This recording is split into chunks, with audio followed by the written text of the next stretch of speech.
Welcome. This week we discuss the concepts of universal design for learning and differentiated instruction. These provide a framework for optimizing teaching and learning for all students. In some ways, using UDL and DI is like the instructional ramp in this picture. The ramp is necessary for some students, but accessible and useful for all students. We shared a number of good suggestions for implementing UDL and DI in our discussions. I have also posted some resources in the instructor's announcements. Look for these resources in that section of the discussion area. One of these is the CAS site, and this is a great site for all kinds of resources. You might want to bookmark this and use it for future references. There's a lot there, but it's a good one to keep in mind when you're planning. I also posted the Differentiated Instruction Scrapbook. This is from the Ministry of Education, but there are lots of good ideas for teaching in general, but they're inclusive and really support planning for differentiated instruction. There's some really practical things in there as well. I also posted this site. It is the Rick Hansen School Program. This program provides lots of curriculum-based lessons for teachers to use to teach about disability awareness, inclusion, understanding differences.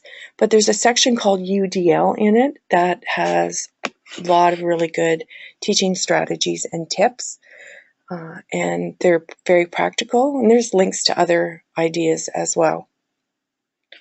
We also touched on the topic of assessment. Assessment is a complex topic, and it's really important in special education for a number of reasons. One, we want to understand a student's current level of achievements, and that goes right into the IEP.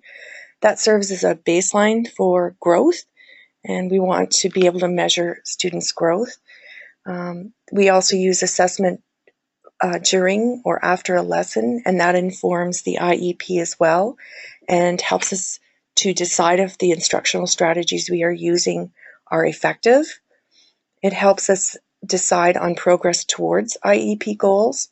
And then there's also formal assessment in special education. We haven't touched on that yet, but I did post a chart with some formal assessment tools that are used by special education teachers, psychologists, and psychometrists, but there's also a chart in there for tools that teachers can use in the classroom. At some point, we also discussed success criteria, and I posted a transcript on a video series. You can go to the EduGain site and get the video, or you can read the transcript, but there's some really good suggestions for using success criteria in there. So I've responded to questions in the discussion area, and the discussions have been active, and we have been sharing lots of great ideas. Great work, everyone. We all learn a lot from one another. As always, be sure to send any questions you have.